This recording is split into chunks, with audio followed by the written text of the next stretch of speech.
Hello കൂട്ടുകാരെ, എല്ലാവർക്കും നമസ്കാരം. ലീല ടോക്സിലേക്ക് സ്വാഗതം. ഇന്ന്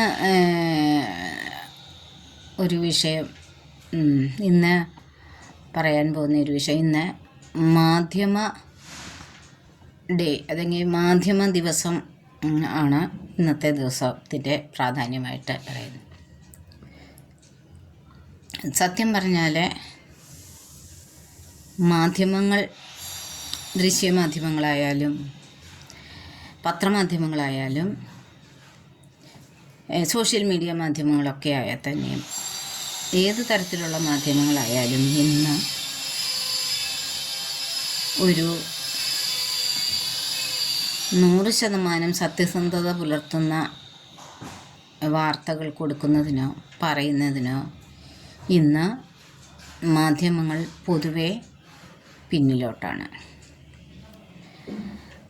റേറ്റ് കൂട്ടുന്നതിന് വേണ്ടിയിട്ടും പിന്നെ ഞങ്ങളാണ് മുന്നിലെന്ന് കാണിക്കുന്നതിനും പറയുന്നതിനും വേണ്ടിയിട്ട് എന്ത് തരം താണ രീതിയിലുള്ള വാർത്തകൾ അവതരിപ്പിക്കുന്നതിനും പറയുന്നതിനുമൊന്നും ഇന്ന് ദൃശ്യമാധ്യമങ്ങളായാലും പത്രമാധ്യമങ്ങളായാലും ഒന്നും പുറമോട്ടല്ല. സത്യത്തിൽ എന്താണ് ഈ മാധ്യമധർമ്മം? ഓരോ ജേർണലിസ്റ്റിൻ്റെയും ശരിക്കുമുള്ള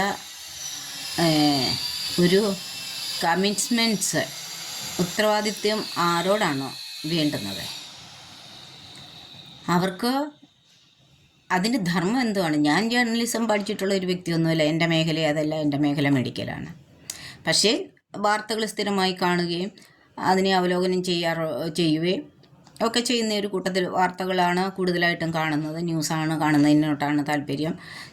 സിനിമ സീരിയലൊന്നും കാണുന്നതിനോട് വലിയ താല്പര്യമില്ല. ന്യൂസുകളോടാണ് എനിക്ക് താല്പര്യം. അങ്ങനെ ന്യൂസുകളൊക്കെ കൂടുതലായി കാണുകയും അതിനെ ആഴത്തിൽ വേരൂന്നി പഠിക്കുവാനും ഒക്കെ ശ്രമിക്കുന്ന ഒരു വ്യക്തിയാണ്. ഇപ്പം നേരത്തെയൊക്കെ എന്ന് പറഞ്ഞാൽ ഞാൻ എന്നക്ഷരം പഠിക്കാൻ തുടങ്ങി, അക്ഷരങ്ങൾ കൂട്ടി വായിക്കാൻ തുടങ്ങി അന്ന് തൊട്ട് പത്രം വായിക്കുന്ന ഒരു വ്യക്തിയായിട്ടായിരുന്നു. കുഞ്ഞിലേ തൊട്ടേ പത്രം വായിക്കുമായിരുന്നു. അത് പത്രം എന്ന് പറയുന്നത് കേരള കൗമുദി ആയാലും ചിലപ്പോൾ മാറി മാറി പത്രങ്ങൾ വരാറുണ്ട്. എന്നാലും എല്ലാ പത്രങ്ങളും വായിക്കാറുണ്ടായിരുന്നു. ഇന്ത്യ ടുഡേ ഒക്കെ വായിക്കാറുണ്ടായിരുന്നു. അങ്ങനെ ഒരു ഒരു ഇതുണ്ടായിരുന്നു.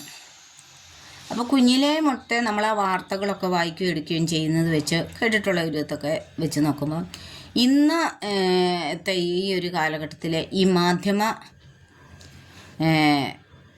പ്രവർത്തകരല്ലേ, ജേർണലിസം എന്ന് പറയുന്ന ഒരു കാര്യം എന്തുമാത്രം സത്യസന്ധമായ വാർത്തകളിൽ നിന്നും ഉത്തരവാദിത്തങ്ങളിൽ നിന്നും പിന്നോട്ടം പോയിരിക്കുന്നു. യഥാർത്ഥ വാർത്തകളോ, മനുഷ്യന് നീതി കിട്ടേണ്ടുന്ന വാർത്തകളോ, സമൂഹത്തിന് നീതി ന്യായം ലഭിക്കേണ്ടതായ വാർത്തകളോ ഒന്നും തന്നെ ഇപ്പോൾ അങ്ങനെ മുക്കാലും മാധ്യമ പ്രവർത്തകർ ചെയ്യുന്നില്ല. അതിൻ്റെ കാരണം എന്താണെന്നറിയത്തില്ല. ഇന്ന് മുക്കാലും വിലയ്ക്ക് വാങ്ങപ്പെടുന്ന ഒരു മാധ്യമങ്ങളാണ്. ഒരു മാധ്യമത്തിൻ്റെ ഉടമസ്ഥൻ അല്ലെ അതിൻ്റെ നടത്തിപ്പുകാർ, അതിൻ്റെ ഉടമ ഏത് രാഷ്ട്രീയ ചായ്വിലോട്ടുള്ളവരാണോ അതിൻ്റെ അനുസരിച്ച് അവരുടെ താല്പര്യങ്ങൾക്കനുസരിച്ച് മാത്രം വാർത്തകൾ പറയുകയും വാർത്തകളെ വളച്ചൊടിക്കുകയും അവരുടെ സൂചിപ്പിക്കുന്ന രീതിയിലുള്ള വാർത്തകൾ കൊടുക്കുകയും ചെയ്യുന്ന ഒരു മാധ്യമധർമ്മമാണ് ഇന്ന് നമ്മൾ പൊതുവെ കണ്ടുവരുന്നത്. അപ്പോൾ ഇന്ന് ഒരു മാധ്യമ ദിവസമായതുകൊണ്ടാണ് ഞാൻ ഈ വിഷയം അല്പം സംസാരിക്കാനെടുത്തത്. നമ്മുടെ ഇന്ത്യയിലെ ഓരോ പൗരനും പണ്ടൊക്കെ ദൃശ്യമാധ്യമങ്ങളൊന്നും അല്ലായിരുന്നല്ലോ. പത്രത്തിൽ കൂടെ ആയിരുന്നു, പിന്നെ റേഡിയോയും ആയിരുന്നു നമ്മൾ സർക്കാരിൻ്റെ ആയാലും മറ്റു കാര്യങ്ങളായാലും ഒക്കെ അറിയാനൊക്കെ ഈ രണ്ട് മാധ്യമങ്ങളെ നേരത്തെ ഉണ്ടായിരുന്നുള്ളൂ. സോഷ്യൽ മീഡിയ ഇല്ലായിരുന്നു, അതുപോലെ ദൃശ്യമാധ്യമങ്ങളില്ലായിരുന്നു, റേഡിയോയും ഈ പത്രവും മാത്രമേ ഉള്ളായിരുന്നു. അന്നൊക്കെ എനിക്ക് തോന്നുന്നു പിന്നെയും സത്യസന്ധമായ വാർത്തകളൊക്കെ നമുക്ക് റേഡിയോയിൽ കൂടെ കേൾക്കുവാനും സത്യസന്ധമായ വാർത്തകളൊക്കെ പത്രത്തിലൂടെ കാണുവാനൊക്കെ സാധിച്ചിരുന്നു എന്ന്. എന്നാൽ ഇപ്പോൾ അവസ്ഥ എന്താണ്? ഇപ്പോൾ അവസ്ഥ നേരെ അതിൻ്റെ തിരിച്ചാണ്. പിന്നെ പത്രമാധ്യമങ്ങൾ മൊത്തം വിൽക്കപ്പെടുകയാണ്. അപ്പം യഥാർത്ഥ ഒരു ജേർണലിസ്റ്റ് അല്ലെ സമൂഹത്തിനോട് പ്രതിബദ്ധതയുള്ളത് ഉത്തരവാദിത്വമുള്ള ഒരു ജേർണലിസ്റ്റോ ഒരു മാധ്യമ പ്രവർത്തകനോ പണത്തിന് വേണ്ടിയിട്ടോ മറ്റ് താല്പര്യങ്ങൾക്ക് വേണ്ടിയിട്ടോ ഒരിക്കലും തൻ്റെ എത്തിക്സിനെ, തൻ്റെ തത്വങ്ങളെ, താൻ പഠിച്ചിരിക്കുന്നതായ തത്വങ്ങളെ തൻ്റെ ഉത്തരവാദിത്വത്തിൽ നിന്നും വ്യതിചലിച്ച് പോകത്തില്ല. അവിടെയാണ് ഞാൻ നോർത്തിലെ വാർത്തകൾ കൂടുതലും ശ്രദ്ധിക്കുന്ന കൂട്ടത്തിലാണ്. നോർത്തിൽ താമസമായത് കാരണം, ഡൽഹിയിൽ താമസമായത് കാരണം അവിടെയാണ് എന്നെ ഏറ്റവും കൂടുതൽ ചിലപ്പോഴൊക്കെ ഞാനത് ഫേസ്ബുക്കിൽ എഴുതിയിട്ടുണ്ട്. എന്നെ ഏറ്റവും കൂടുതൽ ഞാൻ ആരാധിക്കുന്ന അല്ലെങ്കിൽ ഞാൻ സ്നേഹിക്കുന്ന, വ്യക്തിപരമായിട്ട് ആരാധിക്കുകയും സ്നേഹിക്കുകയും ചെയ്യുന്ന ഒരു മാധ്യമ പ്രവർത്തനമാണ് രവീഷ് കുമാർ. നേരത്തെ എൻ ഡി ടി വിയിലായിരുന്നു. എൻ ഡി ടി വിയിലെ 2 മണിക്ക് പുള്ളിയുടെ പ്രോഗ്രാം ഉണ്ടായിരുന്നു, പ്രൈം ടൈം ന്യൂസ് എന്നും പറഞ്ഞ പുള്ളിക്കാരനുണ്ടായിരുന്നു. ഒരു മണിക്കൂർ 2 മണിക്കൂറത്തെ പ്രോഗ്രാം ഉണ്ടായിരുന്നു പുള്ളിക്കാരന്. ആ എൻ ഡി ടി വി വിലയ്ക്ക് വിൽക്കപ്പെട്ടപ്പോൾ പലരും നിന്നു. പക്ഷേ രവീഷ് കുമാർ നിന്നില്ല. രവീഷ് കുമാർ മാറി യൂട്യൂബ് ചാനലാണ് ചലിപ്പിക്കുന്നത്. പിന്നെ രവീഷ് കുമാറിനെ പോണക്കുള്ള മറ്റ് പല മാധ്യമധർമ്മത്തെയും സമൂഹത്തിനോടും പ്രതിബദ്ധതയുള്ള മാധ്യമപ്രവർത്തകർ പലരും ഉണ്ട്. അഭിസാർ ശർമ്മ, അതുകൊണ്ട് തന്നെ പല ഇതുണ്ട്. അവരൊക്കെ പിന്നെ യൂട്യൂബുകളിൽ കൂടെയാണ് അവർ അവരുടെ വാർത്തകൾ ഇത് ചെയ്യുന്നത്. അപ്പം പണവും പ്രശസ്തിയും നോക്കി അവരൊരിക്കലും ഒരു തൊഴിലാളിയുടെ, ഒരു മുതലാളിയുടെ അടിമയായില്ല, അല്ലെങ്കിൽ ഒരു സംവിധാനത്തിൻ്റെ അടിമയായില്ല എന്നുള്ളതാണ് ഞാൻ പറയുന്നത്. അതാണ് ശരിക്കുമുള്ള മാധ്യമധർമ്മം. ഇന്ന് പല ആൾക്കാരും നമ്മൾ കാണുന്നതാണ്. പല മാധ്യമ പ്രവർത്തകരും പത്രപ്രവർത്തനം ചെയ്യുന്നവരും അവരാരും ഇന്നൊന്നും ഒന്ന് കുറിക്കുവാൻ പോലും തയ്യാറാകുന്നില്ല. എന്തേലും വിഷയങ്ങൾ നമ്മുടെ നാട്ടിൽ നടന്നാലും എന്തേലും കാര്യങ്ങൾ നടന്നാലും ഇന്ന് ആരും തന്നെ, ഈ സാഹിത്യകാരൻ്റെ കടമയുണ്ട്, അതുകൊണ്ട് പത്രകാരൻ്റെ അവരെയൊക്കെ കടമയുണ്ട്, സമൂഹത്തിനുള്ളവർക്കൊക്കെ ഉണ്ട് കടമ. അവരൊക്കെ ആരും തന്നെ ഇന്ന് ഒരു വാക്ക് പറയുകയോ കുറിക്കുകയോ ചെയ്യാതെ ആയിരിക്കുന്നു. അപ്പോൾ എന്താണ് അവരുടെ ഉള്ളിലെ ധർമ്മം? അതാണ് ഞാൻ പലപ്പോഴും ഞാൻ ചിന്തിക്കുന്ന ഒരു കാര്യമാണ് അത്. മാധ്യമധർമ്മം എന്ന് പറയുന്നത് എന്താണ്? അവർക്ക് ആരോടാണ് കമ്മിറ്റ്മെൻറ്റ്സ് വേണ്ടുന്നത്?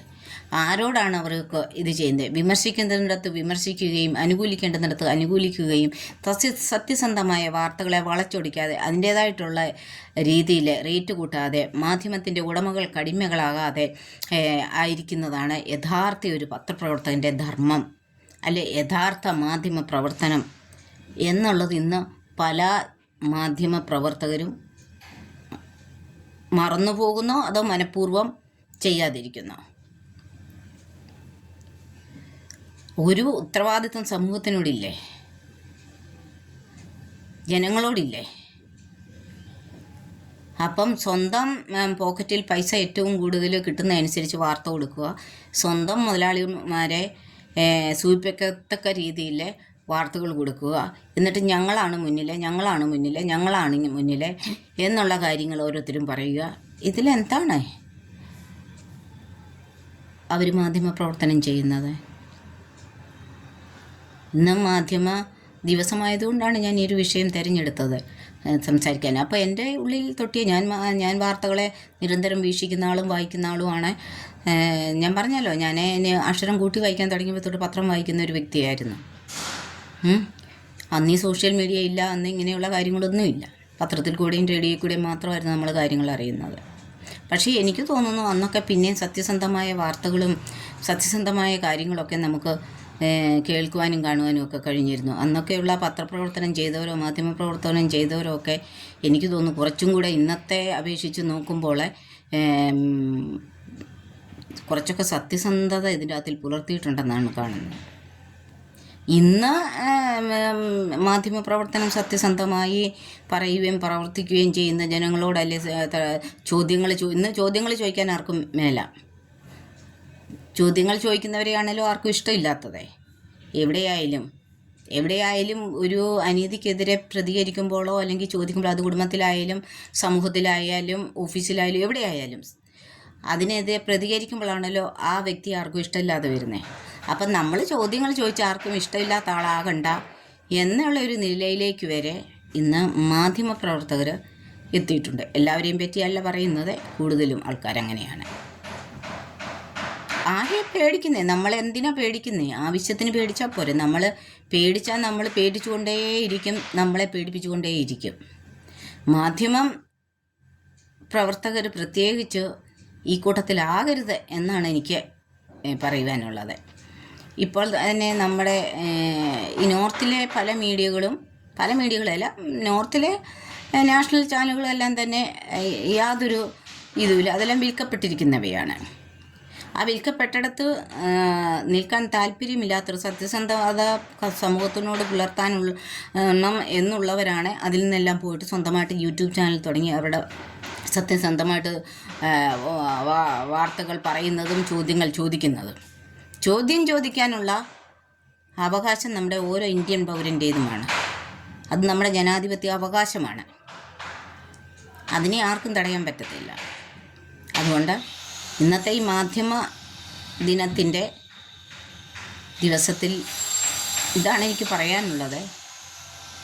സത്യസന്ധമായ മാധ്യമധർമ്മം എന്തെന്ന് അവർ തിരിച്ചറിയുക. ചോദ്യങ്ങൾ ചോദിക്കേണ്ടിടത്ത് ചോദ്യങ്ങൾ ചോദിക്കുകയും ആവശ്യമില്ലാത്ത ചോദ്യങ്ങൾ ചോദിക്കേണ്ടിടത്ത് അത് ചോദിക്കാതിരിക്കുകയും ചെയ്യുന്നതാണ് ഒരു പത്രപ്രവർത്തകൻ്റെ ധർമ്മം. പിന്നെ ചോദ്യങ്ങൾ ചോദിക്കുമ്പോൾ അത് എന്തിനെ ആസ്പദമാക്കിയായിരിക്കണം, എന്ത് ചോദ്യമായിരിക്കണം, ഒരു വിഷയമുണ്ടായാൽ ഏത് രീതിയിൽ ചോദിക്കണം, ഏതവസ്ഥയിലാണ് എന്നുള്ള ഒക്കെ കണ്ടു വേണം ചോദ്യങ്ങൾ ചോദിക്കാൻ. അങ്ങനെയുണ്ട്. ഇപ്പോൾ ഒരു സ്വന്തം മകനെ നഷ്ടപ്പെട്ടോ മകളെ നഷ്ടപ്പെട്ടോ ഒരു അമ്മയുടെ അടുത്ത് ചെന്നിട്ട് അത് ചോദിക്കുന്ന ഒരു ചോദ്യം, അകാലത്തിൽ മരണമടഞ്ഞ അമ്മയുടെ മകൻ്റെ അടുത്ത് ചെന്നിട്ട് ചോദിക്കുന്നത്, യോ മകനോ മകളോ ആരെയോ അവരിങ്ങനെ സംഭവിച്ചു അകാലത്തിൽ നിങ്ങൾ കഠിന ദുഃഖത്തിലായിരിക്കുമല്ലോ എന്ന്. ഇങ്ങനെയൊക്കെയുള്ള ചോദ്യങ്ങൾ നമ്മൾ കാണുന്നുണ്ട്. അതേപ്പറ്റി എന്ത് പറയാനാണ്? ഒരമ്മ സ്വന്തം മകളെ ആയാലും മകനെ ആയാലും ഭർത്താവിനെയൊക്കെ ആയാലും നഷ്ടപ്പെട്ടു, അവർക്ക് അത് വേദന തന്നെയാണ്. അവരോട് വേദനയാണോ എന്ന് ചോദിക്കുന്ന എന്തൊരു മാധ്യമപ്രവർത്തനമാണ്? അറിയാൻ കഴിഞ്ഞിട്ട് ചോദിക്കുകയാണ്. അതുകൊണ്ട് ഈ ദിവസത്തിൽ സത്യസന്ധമായ മാധ്യമപ്രവർത്തനം കൂടുതൽ ചെയ്യാൻ ആൾക്കാർ മുന്നോട്ട് വരട്ടെ. വാർത്തകൾക്ക് വേണ്ടിയിട്ട് വാർത്തകൾ ഉണ്ടാക്കുകയല്ല വേണ്ടുന്നത്, പ്രശസ്തിക്ക് വേണ്ടിയിട്ട് വാർത്തകൾ ഉണ്ടാക്കുകയല്ല വേണ്ടുന്നത്, റേറ്റിങ്ങിന് വേണ്ടിയിട്ട് വാർത്തകൾ ഉണ്ടാക്കുകയല്ല വേണ്ടുന്നത്. കൃത്യനിഷ്ഠതയോടെയും സത്യസന്ധതയോടെയും ചോദിക്കേണ്ടുന്ന കാര്യങ്ങൾ ചോദിക്കേണ്ടവരോട് ചോദിക്കേണ്ടപ്പോൾ ചോദിക്കുകയും അനാവശ്യ ചോദ്യങ്ങൾ ആരോടും ചോദിച്ച് ബുദ്ധിമുട്ടിക്കാതിരിക്കുകയും ചെയ്യുന്നതാണ് മാധ്യമപ്രവർത്തനം എന്ന് പറയുന്നത്. പിന്നെ ജനങ്ങളോട്, സമൂഹത്തിനോട് ഓരോ വ്യക്തിയോടും അവർക്ക് കടപ്പാടുണ്ട്. സത്യസന്ധമായ വാർത്തകൾ ജനങ്ങളിൽ എത്തിക്കുക, സത്യസന്ധമായ കാര്യങ്ങൾ അവരെ അറിയിക്കുക എന്നുള്ള കടമ ഓരോ മാധ്യമ പ്രവർത്തകർക്കും ഉണ്ട്. അത് പത്രക്കാരായാലും കൊള്ളാം, ചാനലുകാരായാലും ദൃശ്യമാധ്യമങ്ങളായാലും കൊള്ളാം, ആരായാലും കൊള്ളാം, ഈ യൂട്യൂബുകാരായാലും കൊള്ളാം, ആരായാലും കൊള്ളാം, ഏത് രീതി സോഷ്യൽ മീഡിയയിലുള്ളവരായാലും ആരായാലും. അതാണ് എനിക്കിന്ന് പറയാനുള്ള ഒരു വിഷയം പറയാനുള്ളത് ഈ ദിവസമായതുകൊണ്ട്. എല്ലാവർക്കും നമസ്കാരം. ഇനിയും വേറൊരു വിഷയമായിട്ട് വരാം.